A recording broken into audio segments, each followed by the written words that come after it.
Olá, bem-vindo a mais um episódio da série Caçadores de Melhores Práticas de Gestão de Pessoas. E hoje a gente vai falar sobre liderança feminina e esse espaço ocupado pelas mulheres nas organizações.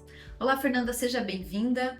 Quero te convidar para se apresentar aqui para o público. Olá, bom dia, Lu. Obrigada pelo convite. Eu sou a Fernanda Favoreto, eu sou engenheira ambiental, sou VP da área de Real Estate em South America, da Volvo do Brasil. Eu trabalho na área de Real Estate e de gestão de serviços há 20 anos, fazendo toda essa gestão de facilities, serviços, toda a gestão de propriedade. É um prazer estar aqui falando com você. Eu queria convidar você para falar um pouco da tua carreira. Tem um estudo recente da McKinsey falando que a gente teve um progresso significativo de avanço de mulheres em cargos de liderança. Curiosamente, para mim foi curioso que a gente teve mais avanço em mulheres em cargos de direção do que média liderança.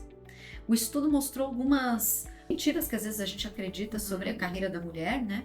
E essa liderança feminina, mas um dos pontos que ele fala é que a média liderança muitas vezes acaba desistindo antes de chegar num cargo de maior complexidade por causa de todos os obstáculos e barreiras que tem ao longo dessa caminhada. Mas ainda assim, mesmo em postos de direção, a gente tem uma em cada 4 posições de diretoria, uma de liderança. A gente ainda está distante de uma equidade, pelo menos na América Latina, né? A gente tem países na Europa que conseguem ter um equilíbrio maior dessa diversidade, né? Então, primeiro eu queria convidar você para contar um pouquinho, para quem está assistindo, como é que foi a tua carreira para chegar a um papel de vice-presidência? Bom, eu sou engenheira, então eu comecei a minha carreira numa empresa num ambiente bastante masculino, então uma empresa de óleo e gás. Foi um super aprendizado, foi um excelente momento da minha carreira, mas eu bastante jovem. Então eu entrei numa equipe com vários homens, enfim, tentando ali encontrar como é que era o meu jeito, né? Como é que eu iria trabalhar e em alguns momentos até como é que eu iria sobreviver no ambiente de trabalho, sendo uma mulher mais jovem, no meio de pessoas que estavam há muito tempo na empresa, no meio de pessoas que tinham muito conhecimento da área. Então, eu acho que grande parte das mulheres em liderança, a gente passou por algumas coisas que eu acho que hoje a nova geração ela não passaria. Então, por alguns momentos das pessoas nos questionarem abertamente a nossa liderança ou o nosso conhecimento técnico pelo fato de ser mulher. Então, algumas frases, enfim, que a gente pode até aqui comentar depois. Então, o começo ele foi um pouco complexo, até eu entender como é que eu iria me posicionar. Então, como é que eu iria, apesar desses questionamentos de eu ser mulher, num ambiente masculino, de maior número de pessoas do sexo masculino, então, como é que eu iria me posicionar? Então, num primeiro momento, vem a questão da dureza. Então, eu preciso me posicionar de uma maneira forte, de uma maneira incisiva, mas aquela não era eu. Então, calçar aquele sapato para mim estava muito apertado. Eu sou do acolhimento, eu sempre acho que o aprendizado pode ser pelo amor, a gente pode facilitar para que as pessoas que venham junto com a gente, para que as nossas equipes não passem pelas dificuldades que a gente passou. E aí, quando eu encontrei essa minha posição de que eu poderia ter essa talvez até uma leveza feminina, ou que eu poderia estar num ambiente de trabalho masculino, mas que eu poderia me arrumar, que eu poderia ir maquiada, que eu poderia ter as minhas fragilidades. Então, quando eu encontrei isso, eu acho que foi uma virada de chave na minha carreira, de que eu não precisava ser diferente do que eu sou pelo fato de eu ser mulher num ambiente masculino. Sim, o nosso número é menor, tem mais homens nesse ambiente, mas isso não precisa ser um tópico, isso é só um número. Então, quando eu passei a entender isso, eu vi que fez uma grande diferença na minha vida. Eu saí dessa empresa, eu acabei indo para uma outra multinacional também, mais ou menos do mesmo segmento, porque foi algo que eu gostei de fazer, que foi essa parte da prestação de serviço, de gestão de contratos e tudo mais. Fui para essa outra empresa onde eu tive a oportunidade de aprender muito como é que a gente fazia efetivamente, porque eu estava no lado do cliente, aí eu passei a prestar o serviço, então era algo que eu queria aprender. E também foi muito valioso para mim estar ali, né, onde as coisas realmente, no Gemba, que a gente fala, que é onde as coisas realmente acontecem. Pude aprender, e aí eu saí dali para um cargo de gestão, numa outra empresa que também foi um super aprendizado, onde eu tinha um escopo maior, onde meu ambiente era América Latina. E aí os desafios foram outros, o desafio de você passar, né, o outro degrau, de você não ter o olhar da operação, de você ter o olhar aí da gestão. Então também foi muito valioso para mim. Tive pessoas muito especiais que me ensinaram muito, pessoas que passaram o conhecimento dela de uma forma muito genuína, pessoas que me abriram muitos caminhos. Então foi muito importante eu ter pessoas do meu lado, e não só mulheres, não só líderes inspiradoras, lideranças femininas, mas eu tive muitos homens que me abriram muito caminho nessa carreira. Passei para a indústria automobilística porque era algo que eu queria muito fazer. Eu queria passar por vários tipos de indústria para eu saber como é que era a minha área efetivamente. Então, para eu não ter só um viés. E isso foi muito importante. Essas mudanças, elas foram muito valiosas, absolutamente desafiadoras, né? Porque chegar num cargo de gestão numa indústria que já está consolidada também é algo desafiador. Também com a ajuda de muitas pessoas importantes, com equipes muito boas. Eu tive o privilégio de ter equipes muito boas. E aí, cada vez eu fui num passo a mais para chegar até onde eu estou hoje, mas sempre mirando o próximo passo. Eu nunca fui aquela pessoa que eu pensei, nossa, em tal momento eu estarei em tal posição, em tal empresa. Não, eu sempre olhei o próximo passo. Não, agora eu quero ir para uma indústria automobilística, que é essa coisa mais corrida, números muito grandes, sempre tudo muito grande. Então, eu sempre olhei o próximo passo e sempre funcionou, porque se desse certo, tudo bem. Se não desse certo, não ia ser tão frustrante. Então, isso me ajudou muito a chegar onde eu tô hoje. E eu acho que você falou algumas coisas bem importantes, assim. Uma é da questão de você encontrar o teu lugar, o jeito que funciona para você, que você não precisava ser igual ao outro. Enquanto você falava, eu me lembrei do filme Mulan, da Disney, onde quem não assistiu ainda recomendo assistir. É um filme que talvez seja mais para adulto do que para criança. Tem uma cena incrível em que a Mulan, ela tá vestida de homem, porque ela vai lutar em nome da família dela, honrando para proteger o pai dela que tá doente. Ela vai à luta, ela vai pra guerra vestida de homem. E aí uma bruxa descobre ela no meio da batalha, diz: olha, você vestida de homem, você enfraquece seu Ti. O que é o Ti? É a força que ela carrega, porque ela é uma grande lutadora. Eu tô arrepiada de te falar, porque quando essa cena aparece e ela resolve ser mulher no campo de batalha, aí ela ganha a batalha. Então, e é exatamente, eu acho que esse é o convite que a gente está tendo agora, né? Eu acho que as mulheres que entraram no mercado de trabalho na década de 80, década de 90, elas não sabiam exatamente como ocupar esse espaço. Então, aconteceu um movimento de masculinização, né? De eu preciso ser um homem, eu preciso falar grosso, eu preciso ser agressivo. E a gente está tendo uma oportunidade de, assim, eu preciso encontrar o meu lugar, qual é o lugar que eu agrego. Né? Como é que eu posso agregar sendo mulher, não é sendo outra coisa, né? E respeitando a mim, o meu jeito, o jeito que eu funciono, e trazendo valor através disso, né? Porque o valor tá aí, né?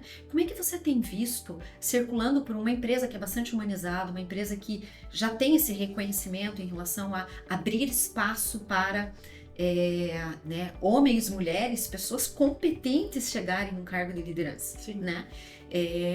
E poderem ter uma diversidade maior. Como é que você tem visto essa diversidade agregar valor no ambiente de trabalho?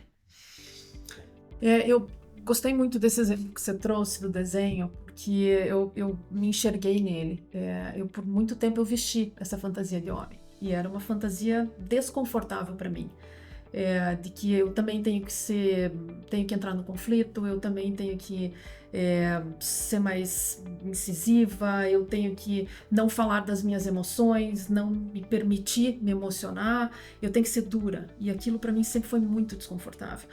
E até que teve algumas cenas, mas uma que me remeteu agora, eu tive que fazer uma apresentação, e eu sempre ia também com roupas mais escuras, procurava não me maquiar, para me manter, né, como os outros que estavam ao meu lado, que eram homens. E aí eu fui, me arrumei, enfim, fui do jeito que eu gostaria de ser. E aí uma das pessoas falou assim: nossa, hoje você parecia outra pessoa, você estava brilhante. E eu acho que foi porque eu estava sendo eu. Então eu fui lá, eu conversei, Eu me emocionei, porque depois eles vieram, trouxeram flor, enfim, eu me emocionei, então eu me permiti ser eu.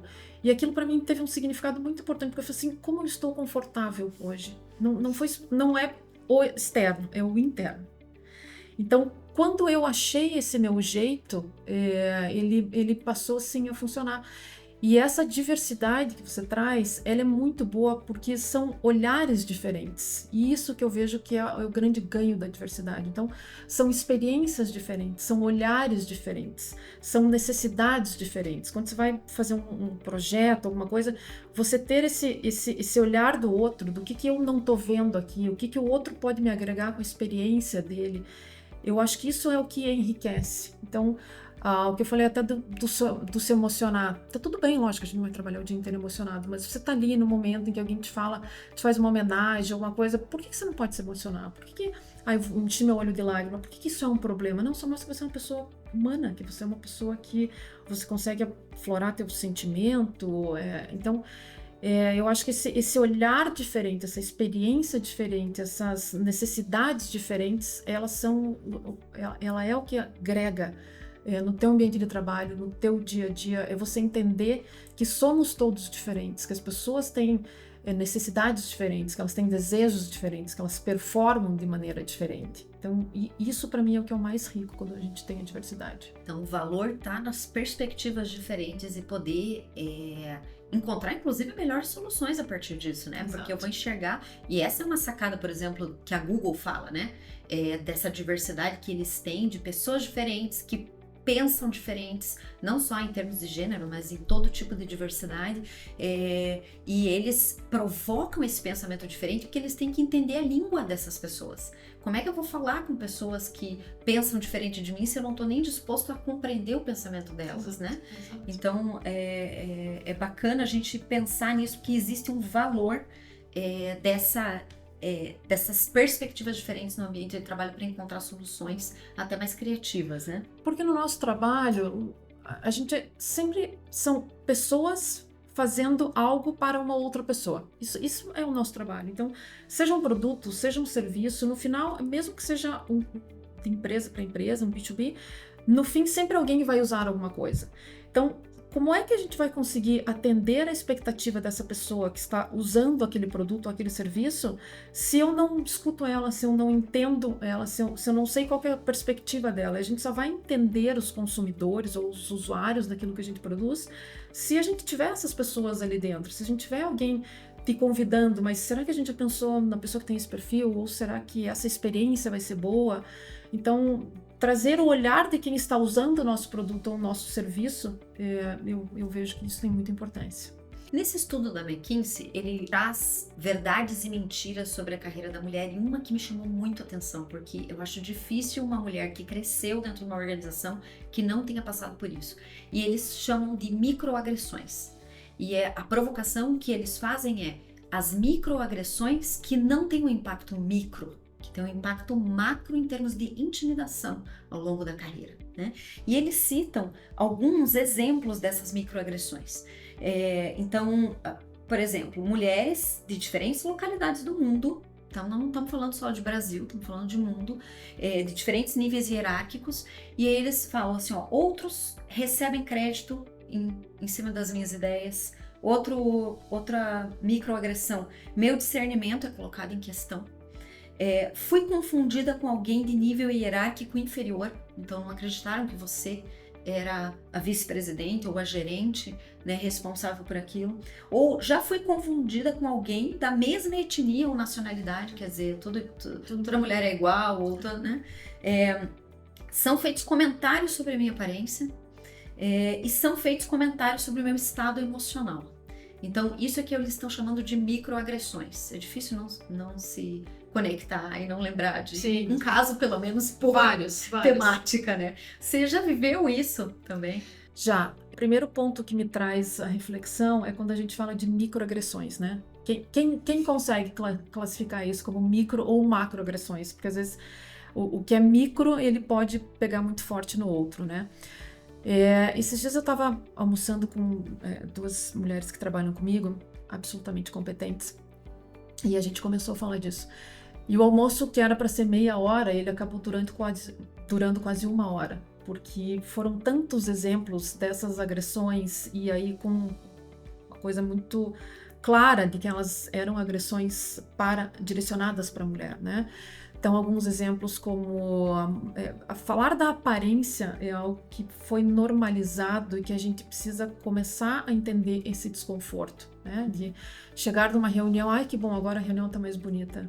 Isso é algo muito ruim, né? Então, porque se você tem 3 mulheres, uma entrou e ficou mais bonita e as outras 2 não estão mais bonitas, a reunião não ficou mais bonita, isso é muito estranho, né? Isso é muito ruim, você tá desqualificando a outra, ou enfim, falando da aparência da outra.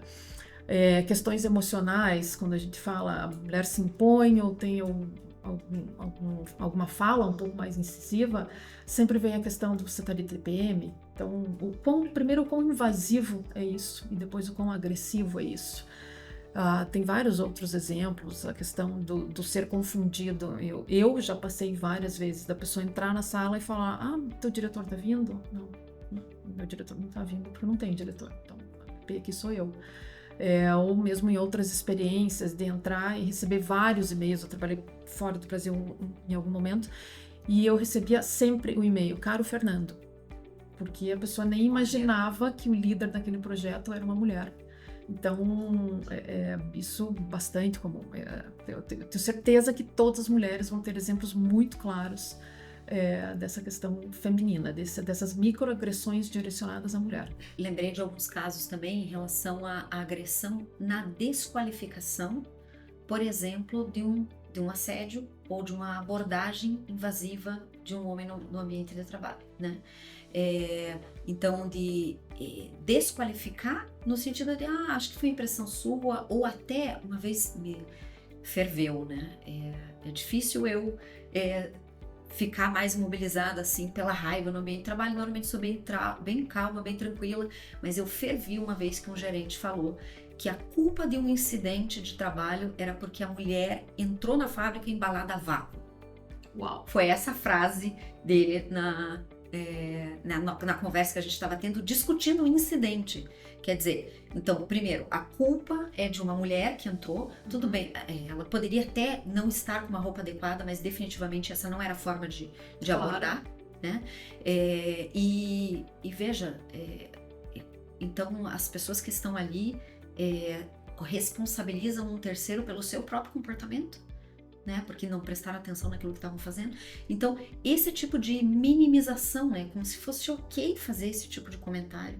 É importante a gente entender que a gente está falando de impacto na segurança psicológica do ambiente, porque não é seguro. Muitas vezes as mulheres não se sentem nem seguras para levantar o processo de levantar a mão e dizer estamos sendo assediadas. E isso é muito comum quando a gente trabalha com um RH, por exemplo, que faz investigações sobre assédios que estão acontecendo na organização. Quando uma se levanta, outra se levanta. Por quê? Porque não estava seguro para levantar a mão. Claro. Porque muitas vezes quem estava assediando era alguém que estava num papel de liderança e a pessoa não enxerga que existe possibilidade de ser seguro falar, olha, eu não estou ok com o que está acontecendo, né? Então, quando você trouxe a questão do microgerenciamento, fico me perguntando quem foi que deu o nome de micro.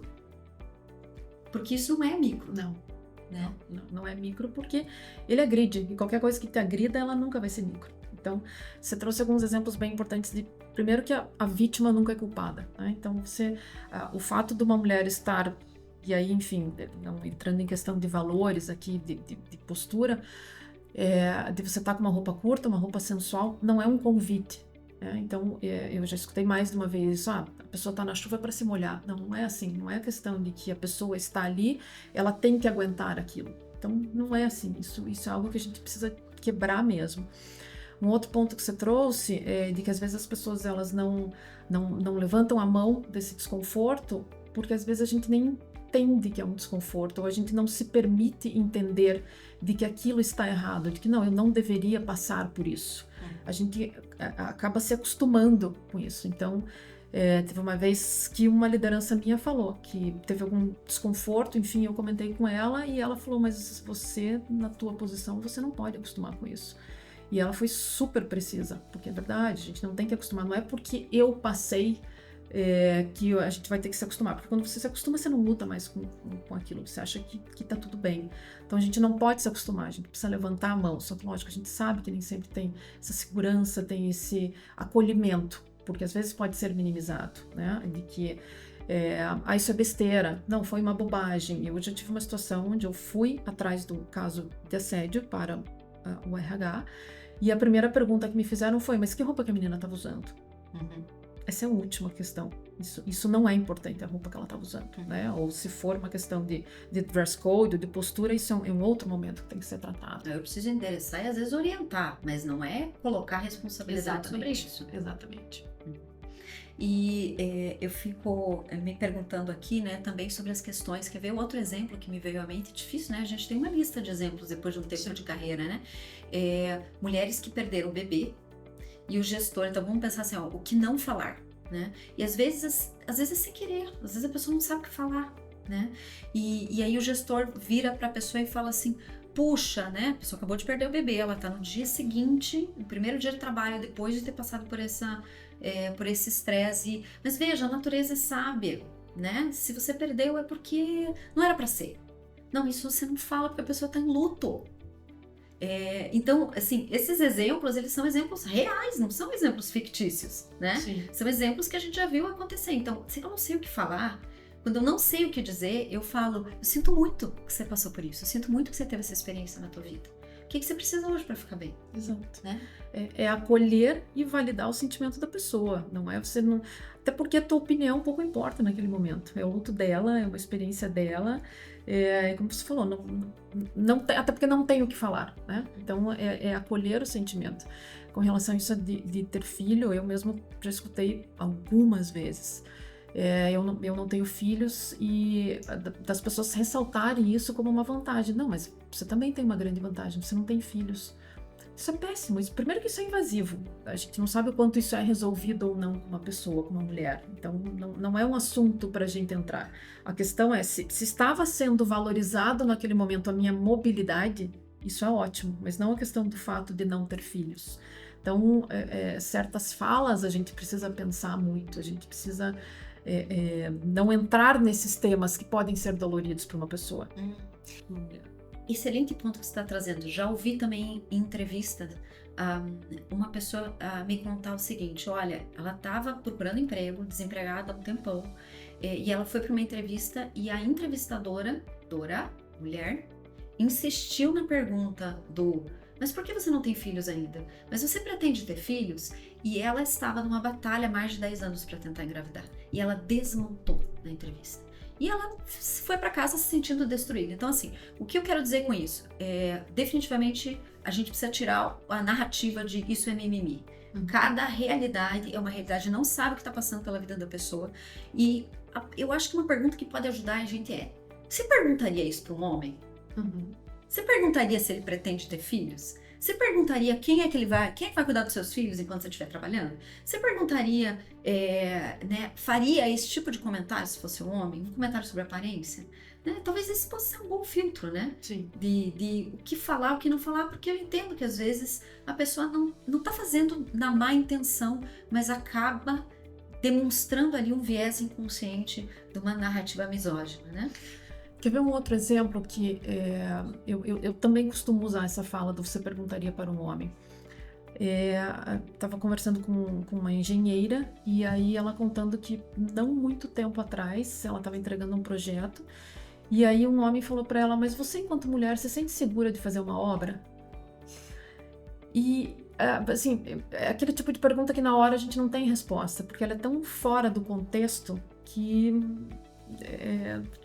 a gente acaba se perdendo ali, né? Então, outra questão de estar apresentando alguma coisa, tem uma mulher apresentando, é muito comum a interrupção no meio da fala, né? A mulher está falando e tem sempre não, mas a gente percebe a pessoa questionando, você tem certeza? É isso mesmo? Da onde você tirou?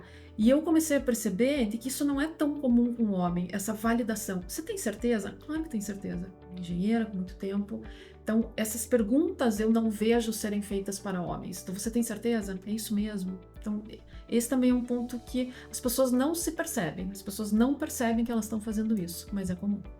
E aí eu fico pensando assim, o que a gente tem que fazer como mulher, né? Eu penso que o posicionamento assertivo é algo que a gente precisa aprender a se posicionar e até o que eu respondo numa hora dessa? E a gente aprende uma com a outra. Vamos elaborar uma resposta?